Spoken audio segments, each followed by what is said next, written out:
Баршаңызға сәлем достар. Бүгін сіздерге осындай жұмсақ болып шығатын, бір жасағаннан керемет болып шығатын дәмді булочкидің рецептісін ұсынамын. Менімен бірге болыңыздар. Және арнама тіркелуді ұмытпаңыздар. 100 мг сүтімізге 150 грамм ыстық суымызды құйып, яғни жылы күйде келтіріп аламыз. Содан кейін 2,5 шай қасық секер салып, венчиктің көмегімен араластырамыз.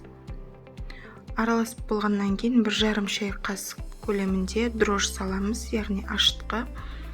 Екеуін жақсылап араластырып аламыз. Су мен сүттің қоспасы жылы болу керек, өте қатты ыстық болса дрожжыңыз көтерілмей қалады. Енді аз-аздан ұнымызды қоса отырып, апара дайындайтын боламыз, қамырымызды ашыту үшін.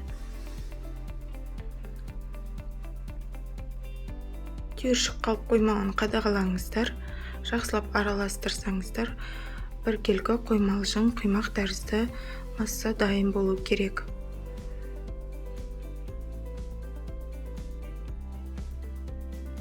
Мінекей осы жеткілікті, енді көтерілуін күтетін боламыз. Қақпағын жауып, жарты сағат қалдырамыз.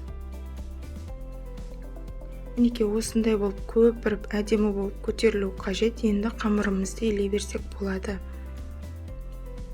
Ұнымызға 2 жұмыртқа саламыз. Секер.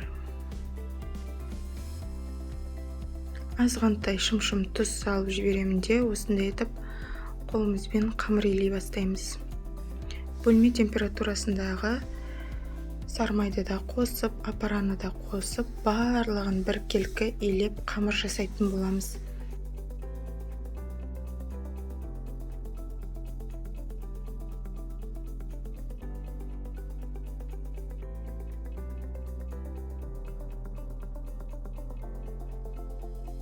Аз-аздан суымызды құя отырып, жұмсақ қамыр илейтін боламыз.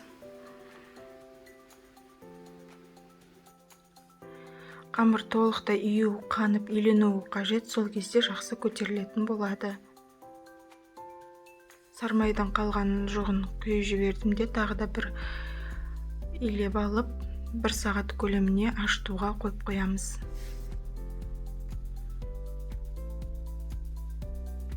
Мінекей қамырымыз өте керемет болып көтерілді.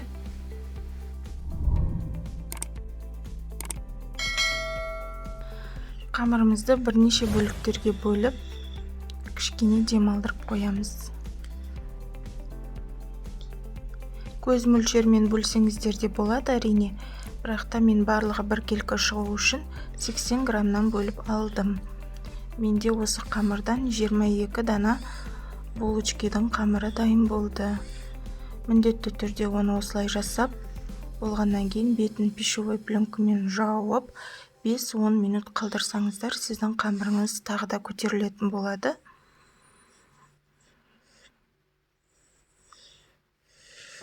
Мінекей дайын, енді осыны сопақ көлемде етіп қамырымызды жаятын боламыз. Дөп дөңгелек емес, дәл видеода көріп тұрсыздар. Егер бір шеттері қалың болатын болса, барлығын жұқартып біркелкі жаюға тырысыңыздар. Бұл жерде менде қоюлатылған сгущенка. Осыны жақсылап жауып алыңыздар. Егер дұрыс жаппасаңыздар, піскен кезде ағып кетуі мүмкін. Сондықтан жапқан кезде міндетті түрде қаттырақ басуды ұмытпаңыздар. Содан кейін осындай етіп кесіп аламыз. Осындай әдемі етіп булочканың формасын шығарамыз. Тағы да біреуін көрсетейін. Қамырымызды жайып алып, дайын болған сәтте салмамызды саламыз. Жақсылап екі шетін басамыз. Бірнеше кесінділер осындай етіп кесіп алып, қамырымызды ораймыз. Сонда осындай әдемі болып шығады.